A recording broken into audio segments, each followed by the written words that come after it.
화려하지 않아도 주를 위해 사는 삶이란 제목으로 하나님의 말씀을 함께 나누겠습니다. 오늘 본문 말씀을 보시면 이제 드디어 기다리던 다윗이 여러분 등장합니다. 이 사울의 불순종으로 하나님은 그를 폐위시키셨습니다. 근데 이제 폐위시켰다고 해서 이제 왕의 자리에서 벌써 내려왔냐, 이건 아닙니다. 하나님께서 폐위시키셨지만 여전히 왕의 자리에는 오랜 기간 동안 이제 사울이 왕으로서 앉아 있게 되는데, 근데 단 이제 껍데기만 남은 왕으로 이제 그 자리에 앉아 있게 되는 것이죠. 이 오늘 본문은 이제 하나님의 방법으로 사울의 이은 두 번째 왕이 세워져가는 말씀입니다. 이 과정 속에서 우리가 한 가지 발견할 수 있는 것은 하나님은 우리 인간이 가지고 있는 상식을 뛰어넘어서 일을 하신다라는 것입니다.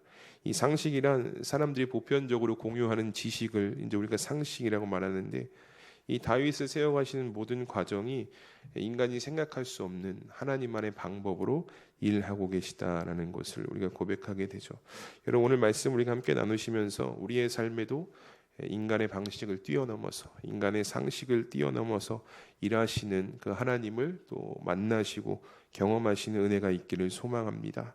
이 먼저 본문 1절부터 3절을 보시면 이렇게 말씀하죠. 여호와께서 사무엘에게 이르시되 내가 이미 사울을 버려 이스라엘 왕이 되지 못하게 하였거늘 내가 그를 위하여 언제까지 슬퍼하겠느냐. 너는 뿔에 기름을 채워 가지고 가라. 내가 너를 베들레헴 사람 이새에게로 보내리니 이는 내가 그의 아들 중에서 한 왕을 보았느니라 하시는지라. 사무엘이 이르되 내가 어찌 갈 수 있으리이까. 사울이 들으면 나를 죽이리이다 하니 여호와께서 이르시되 너는 암송아지를 끌고 가서 말하기를 내가 여호와께 제사를 드리러 왔다 하고 이새를 제사에 청하라. 내가 내게 행할 일을 가르치니 내가 내게 알게 하는 자에게 나를 위하여 기름을 부을지니라. 아멘. 사울을 인해서 사무엘이 슬퍼하였다. 이건 사실 좀 낯설기도 합니다. 왜냐하면 이제 앞선 말씀을 보면 이 사무엘이 계속해서 사울한테 독설 아닌 독설을 계속 날리거든요. 근데 어쨌든 오늘 성경 말씀을 보면 이 폐위된 사울을 놓고 사무엘이 근심하고 많이 슬퍼했다라는 것을 보게 됩니다.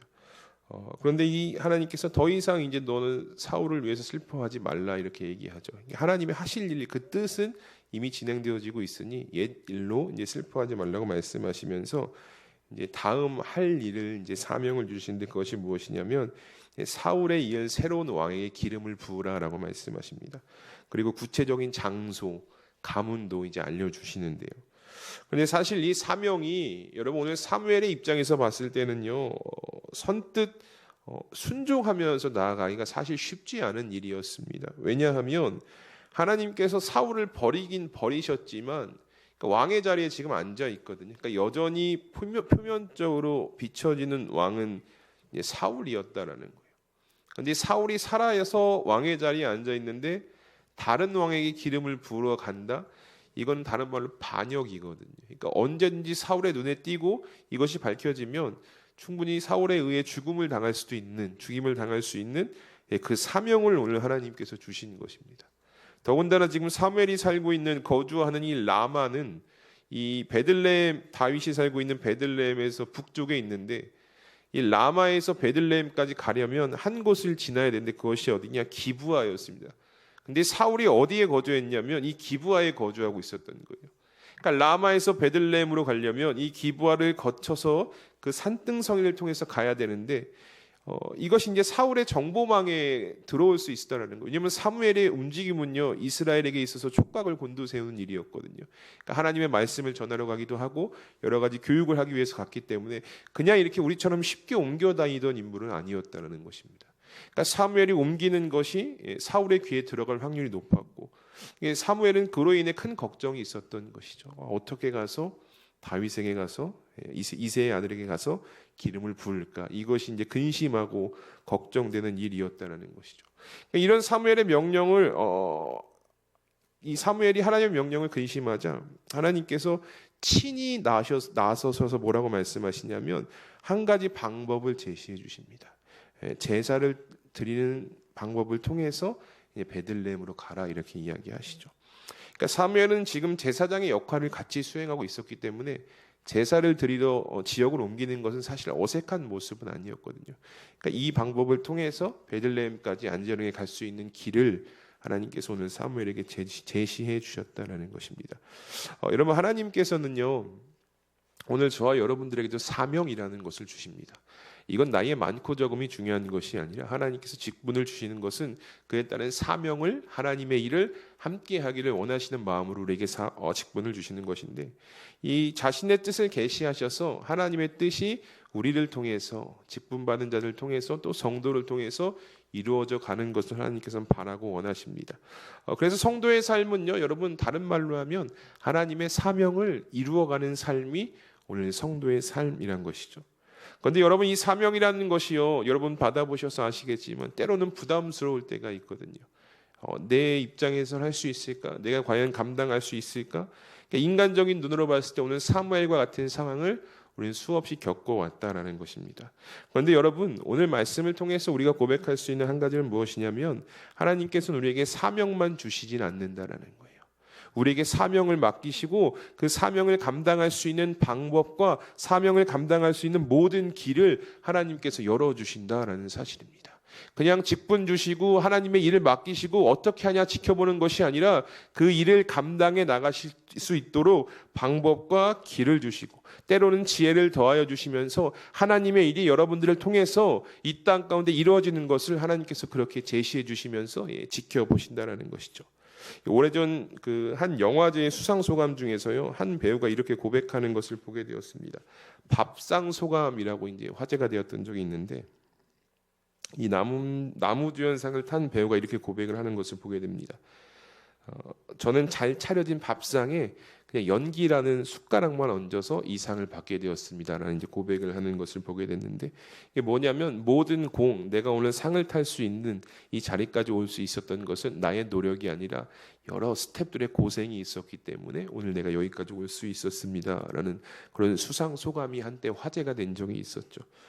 그래서 이것이 많은 이들에게 이 겸손의 모습이 감동을 주었고 오늘날까지 화제되고 있는데, 저는 오늘 말씀을 준비하면서 하나님의 사명을 감당하는 모습이 이것과 많이 닮아 있지 않나라는 생각을 하게 됩니다. 여러분, 사명은요 하나님께서 주시는 거예요. 우리가 이제 교회에서 일을 맡기다 보면 이제 사람이 주는 것처럼 보이지만 이건 사람이 주는 것이 아닙니다. 교회에서 행해지는 모든 일은요 여러분 주의 일이고 하나님의 일인 것이에요. 그러니까 하나님께서 우리에게 사명을 주시는데 사명만 주시지 않는다라는 거예요. 사명을 해결해 나갈 수 있는 그 방법도 길도 지혜도 누가 주십니까? 하나님께서 사명 맡기신 자에게 주신다라는 거예요. 그러니까 다시 말해서요, 모든 밥상을 하나님께서 우리 가운데 챙겨주시는 거예요. 밥과 국과 반찬 다 놓고 우리에게 뭐 하라 말씀하시냐면 너는 숟가락만 놔라고 이렇게 이야기하신다는 거예요. 이것이 하나님께서 우리에게 주신 사명의 방법이에요.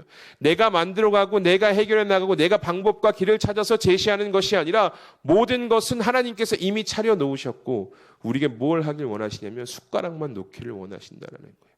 이것이 우리가 해야 되는 순종의 모습이다라는 것이죠. 사명 앞에 우리가 이렇게 반응하실 수 있어야 됩니다. 그러니까 어떻게 보면요, 하나님의 사명이 부담스럽다, 하나님의 사명이 내가 감당할 수 있을까라는 이 생각은요, 사실 하나님을 신뢰하지 못하는 데서 비롯되어진 아주 약한 생각이다라는 것이죠. 사명만 주시지 않고요, 길도 방향도 제시해 주세요. 오늘 사무엘을 보세요, 여러분. 사무엘이 하나님께 얼마나 순종하는 자였습니까? 그런데 다윗에게 기름을 부은 이것이 너무 부담이 되는 거예요. 사울이 버젓이 살아있고 이게 모든 것이 사울의 귀에 들어가면 이 사명을 감당하다가 내가 죽을 수도 있기 때문에 이것이 굉장히 부담스러운 사명이었다는 것이죠. 그런데 사무엘은 하나님께서 길을 열어주셨고 방법을 주셨고 지혜도 허락해 주셨습니다. 그래서 그 사명을 감당해 나갈 수 있었다는 것이죠. 이 사랑하는 수함교회 성도 여러분, 오늘 우리에게도요 하나님께서 오늘 분명한 사명을 주십니다. 나이가 많고 나이가 적고 이런 건 중요치 않아요. 하나님께서 오늘 저와 여러분들에게 사명을 주셨습니다. 근데 사명을 주셨다라는 건 어떤 의미냐? 그 사명을 감당할 수 있는 모든 것도 허락해 주셨다라는 말씀이다라는 것이죠.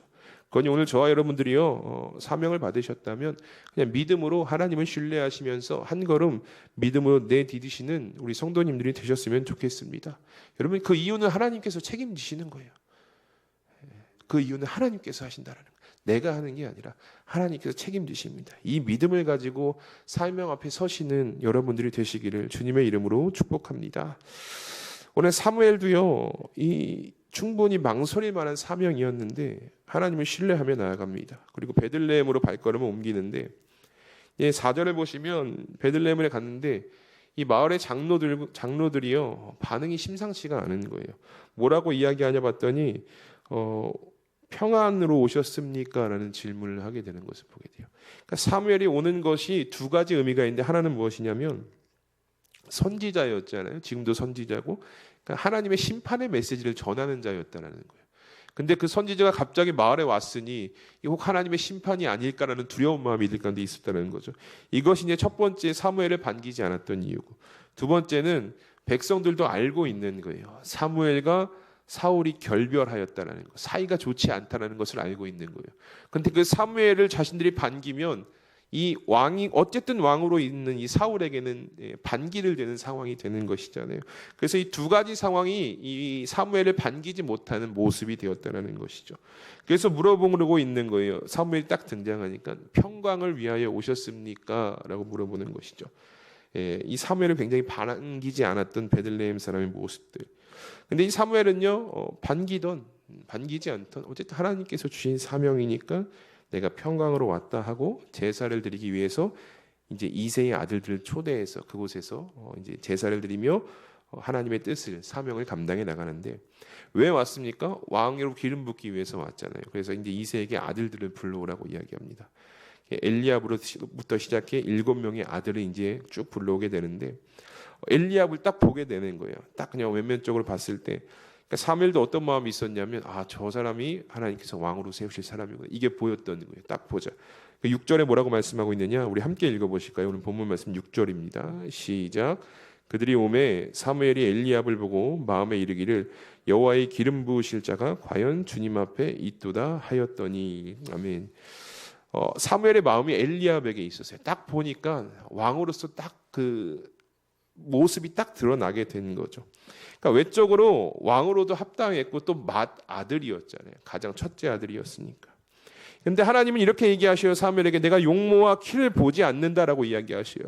그런데 여러분 여기서 키라는 말이요 높다라는 의미가 있는데 이것이 이제 키가 크다 이런 의미도 있지만 다른 말로는 맏아들, 첫째 이런 의미도 있거든요. 그러니까 이 엘리압이 왕으로서 적합한 거예요. 맏아들이고 외적으로도 왕으로서의 모습이 있었다. 그런데 이런 일반 상식으로 봤을 때는 사무엘이 볼 때 엘리압의 모습이 왕으로 적합했다라는 것이죠. 그런데 하나님은 달랐습니다. 하나님은 상식을 뛰어넘으십니다. 뭐라고 말씀하시냐면 내가 외모를 보지 않는다라는 거예요. 중심을 본다라고 이야기하셔요. 그리고 엘리압은 아니다. 그 둘째, 셋째, 마지막 7째까지 다 하나님께서 물리시는 것을 보게 됩니다. 그리고 마지막으로 그 자리에 있지 않았던 다윗을 찾아내셔서 오늘 이제 기름을 부으셨다는 것이 성경의 말씀인데, 여러분 이 다윗이 왕으로 세워가는 과정 속에서 우리는 하나님께서 오늘 성도로 살아가고 있는 우리에게 한 가지 분명히 원하시는 것이 있다라는 것을 이 말씀을 통해서 찾아보게 되는데, 여러분 다윗이 왕으로 세워지는 모습을 보면요 한 가지를 떠올릴 수 있게 됩니다. 그것은 무엇이냐면 화려함과는 거리가 멀다라는 거예요. 여러분 오늘 이 세워지는 과정을 한번 보십시오. 기름 부음 받는 장면을 한번 보세요. 역사적인 장면이거든요.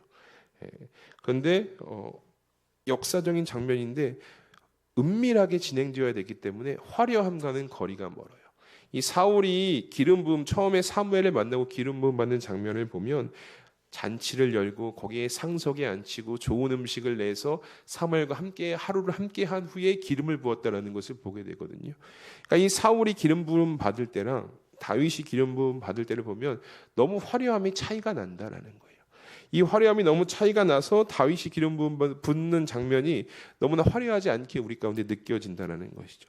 근데 또 여러분 어떻습니까? 그의 외적인 모습은 사울을 봤을 때 분명히 하나님께서 그 사무엘의 외적 모습을 보고 이야기하거든요. 근데 다윗에 관해서는 그런 말씀이 없어요. 외적인 화려함도 없었다는 것입니다.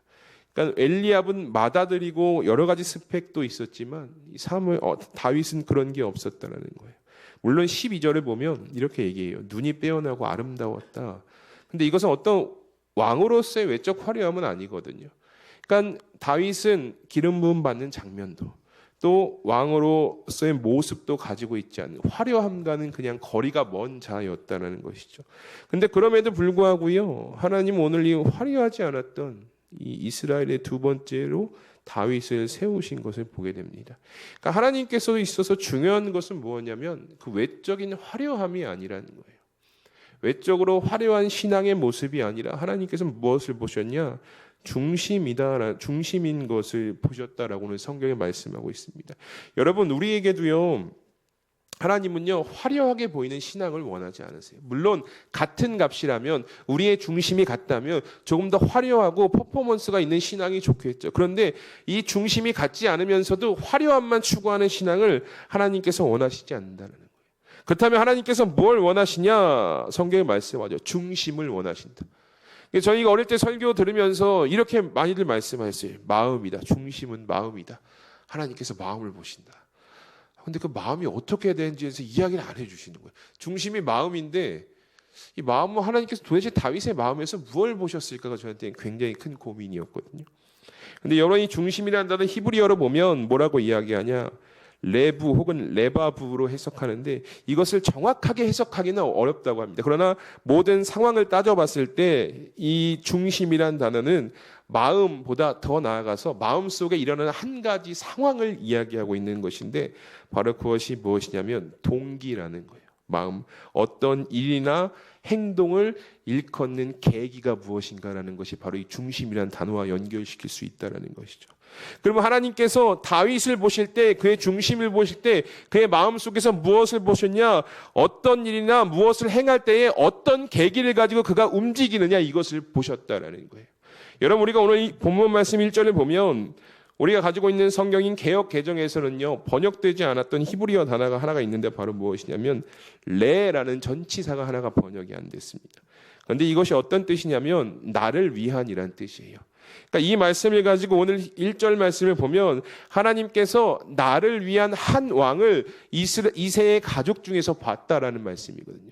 나를 위한 왕을 보셨다라는 거예요. 그런데 여러분 이 말씀이요 사울이 왕으로 세워질 때랑 비교해 보면 참 큰 차이를 우리가 발견할 수 있게 되는데 사무엘상 8장 22절에 사울이 왕으로 세워지는 모습을 이렇게 말씀합니다.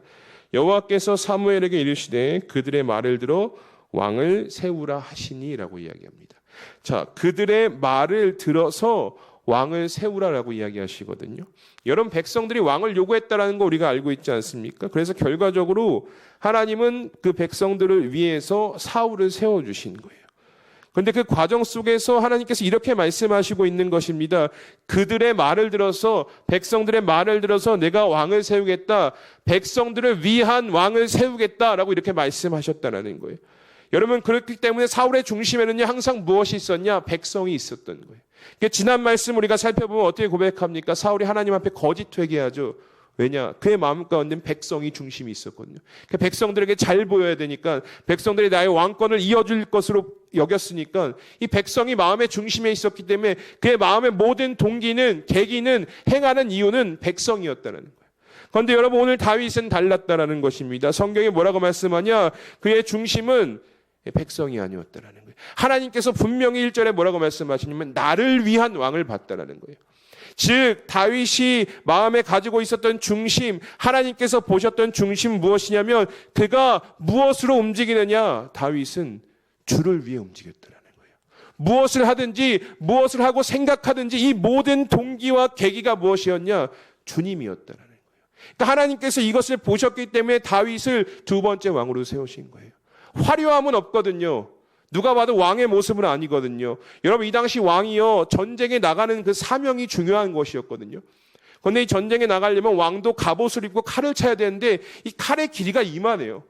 그러니까 이 왕으로서 좀 멋있게 보이려면 키도 커야 되고 그래서 사울도 엘리압도 그래서 왕으로서 자격이 있어 보였던 거예요. 뭔가 칼도 차고 갑옷도 멋있게 차서 앞에 서야 되니까. 근데 다윗은 이런 화려함은 없었거든요. 얼굴이 붉고 눈이 아름다웠다 뭐 이런 얘기는 있지만 이런 화려함은 없었다라는 거예요. 근데 그럼에도 하나님께서 다윗을 보시고 다윗을 왕으로 기름 부으신 이유는 무엇이냐? 그의 마음에 그의 중심에 하나님을 위한 계기가 항상 있었다는 거예요. 그가 삶을 살아가는 모든 순간이 주를 위해서 살아가는 마음이 다윗 가운데 있었기 때문에 하나님께서 오늘 다윗에게 기름을 부으셨다라는 것입니다. 여러분, 이 하나님을 위한 왕 다윗과 백성을 위하던 세워졌던 이 사울의 차이가 여러분 보여지십니까? 오늘 하나님께서 보신 다윗의 중심에는요, 하나님을 위해 살아가고자 하는 마음이 있었다라는 거예요.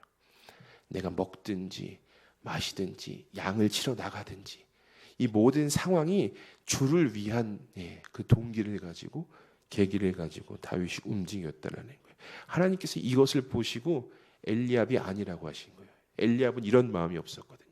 주를 위해 움직이는 계기가 없었거든요. 다윗이 그것이 있었기 때문에 오늘 다윗에게 기름을 부으셨다라는 것입니다. 그렇습니다. 하나님은요, 여러분 화려함만을 가진 신앙을 찾지 않으세요. 제가 이렇게 말씀드렸다고 여러분 주일날 준비 안 하고 오시면 안 됩니다. 화장도 열심히 하시고 옷도 이쁜 거 입고 오셔야 돼요. 근데 이런 화려함이 아니라 하나님께서 오늘 찾으시는 것은 무엇이냐? 우리의 마음 가운데 뭘 보시느냐? 너 주를 위해 살아갈 준비가 됐어. 이거 보시는 거예요. 여러분, 우리가 오랜 신앙생활 살아온 연수를 가져온 거 중요하지만 우리의 중심에 뭐가 있느냐? 하나님 중심 보신다고 이야기하시잖아요. 그 중심에 근데 뭐가 있어야 되느냐? 너 지금 주를 위해서 살아갈 준비가 되었어. 이걸 보시는 거예요. 먹든지 마시든지 무엇을 하든지 고린도전서 10장 31절에 뭐라고 말씀합니까? 하나님의 영광을 위하여 하라. 이게 중심이거든요. 너의 중심에 이런 마음이 있느냐? 주를 위해 살아갈 마음이 준비되어 있느냐? 그런 자에게 하나님께서 복 주시고 사용하시는 거예요. 그런 자에게 은혜 허락하여 주시고 주의 일을 감당케 하신다는 것을 오늘 말씀을 통해 우리가 고백할 수 있게 된다는 것이죠. 사랑하는 수함교회 성도 여러분, 오늘 여러분들의 중심에 무엇이 자리 잡고 있습니까? 그냥 마음이 있으면 안 돼요. 그 마음 가운데 어떤 마음이 있느냐가 중요한 거예요. 바라기는요, 정말 여러분들의 마음 중심에 다른 어떤 것이 아니라 오늘 다윗과 같이 주를 위한 믿음의 결단이 있기를 소망합니다. 여러분들이요, 정말 주를 위해서 살아가실 준비가 되셔서 이 마지막 때에 정말 주님께 복 받으시고 주를 위해 사명 감당하시는 우리 성도님들이 되셨으면 좋겠습니다. 그 한 사람으로 우리 고린도전서 10장 31절의 고백처럼 먹든지 마시든지 무엇을 하든지 주님의 영광을 위해서 사용되어지는 우리 성도님들이 되시기를 주님의 이름으로 축복합니다. 이 시간 함께 합심해서 기도하겠습니다. 오늘 하나님께서 우리의 중심을 만약에 지금 보고 계신다면, 중심을 보고 계신다라는 이 사실이 오늘 여러분들에게 두려움으로 다가오십니까? 아니면 오늘도 여전히 하나님 앞에 당당하실 수 있겠습니까? 여러분, 우리가 이 시간 함께 기도할 것은 하나님, 우리의 신앙이 누군가에게 보이기 위한 화려함에 치중하지 않게 하시고 오직 주를 위한 그 마음의 중심을 가지고 주를 위해 살아갈 준비가 된 성도로 이 신앙의 길을 걸어가게 하여 주시옵소서라고 우리 시간 합심해서 함께 기도하며 나가겠습니다. 다 함께 기도합니다.